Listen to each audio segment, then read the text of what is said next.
दोस्तों, कल शाम देश की राजधानी दिल्ली में हुआ एक ऐसा धमाका जिसने पूरे देश को हिलाकर रख दिया। यह घटना शाम को करीब 6:52 से 7 बजे के बीच हुई। विस्फोट एक कार में हुआ जो लाल किला मेट्रो स्टेशन के बाहरी इलाके ट्रैफिक सिग्नल के पास वो कार आकर रुकी और कार के पास कई व्हीकल्स जो थे वो जल गए, जिसमें 6 कारें, 2 से 3 ऑटो या ई रिक्शा भी प्रभावित हुए। इस वीडियो को रिकॉर्ड करने तक कम से कम 8 लोगों की मौत हुई है। लगभग 20 से 24 लोग घायल बताए जा रहे हैं। नेशनल इन्वेस्टिगेशन एजेंसी यानी NIA, national security guard NSG और स्थानीय पुलिस के फॉरेंसिक विभाग को मौके पर भेजा गया। कार के मालिक को गिरफ्तार किया गया है, जो कि हरियाणा नंबर की कार i20 कार बताई जा रही है। ओनर का नाम सलमान है। उसने कहा कि ये गाड़ी उसने आगे किसी को बेच दी थी और अब जिसको बेची थी उसका कनेक्शन कश्मीर से जुड़ा हुआ भी आ रहा है।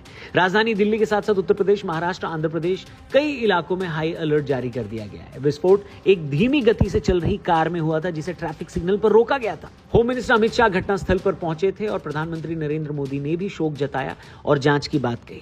लोगों से हम यही अपील करना चाहते हैं दोस्तों कि अफवाहों पर बिल्कुल भरोसा न करें और कोई भी जानकारी यहां वहां शेयर न करें। आधिकारिक यानी ऑफिशियल जानकारी आए उसी को सच माने। पता नहीं बहुत तेज एक ब्लास्ट हुआ, खूब तेज वाला। हम तो अपने बच्चे लेकर आए कैसे। इस इंसिडेंट में कुछ लोग को इंजरीज भी आई है और कुछ लोगों की डेथ भी हुई है। तुरंत जांच होकर नतीजा जो आएगा जांच हम जनता के सामने रखेंगे। लेकिन दोस्तों, कल के ही दिन सुबह से जो 2 खबरें आई उसने सबको हैरान कर दिया, क्योंकि डॉक्टर एक ऐसा प्रोफेशन जिसको दुनिया में जान बचाने के लिए जाना जाता है, लेकिन इस देश के अंदर 2 ऐसे डॉक्टर्स पकड़े गए जिनका मंसूबा अगर कामयाब हो जाता तो इस देश के ऊपर एक ऐसा आतंकी हमला हो जाता जिसको लोग सदियों तक याद रखते हैं। देश के अंदर इनमें से एक डॉक्टर ने एक ऐसा केमिकल बनाया जिसे छूने से भी इंसान मर सकता था। वहीं फरीदाबाद से एक ऐसे डॉक्टर को पकड़ा गया जिसके पास 350 किलो से ज्यादा विस्फोटक था। इसके अलावा टोटल 2900 किलोग्राम एक्सप्लोजिव मिलने की भी बात सामने आई है। सोचिए, जिस जगह से ये एक्सप्लोजिव बरामद किए गए वहां से प्राइम मिनिस्टर का घर, राष्ट्रपति भवन और देश की संसद मात्र 30 से 35 किलोमीटर की दूरी पर थी। और ये सब दिन भर चल ही रहा था कि शाम तक दिल्ली में ब्लास्ट की भी खबर आ गई। दोस्तों, गुजरात ATS ने 3 ऐसे आतंकवादियों को पकड़ा जिनका मंसूबा अगर कामयाब हो जाता तो देश में एक बहुत बड़ा हमला हो सकता था।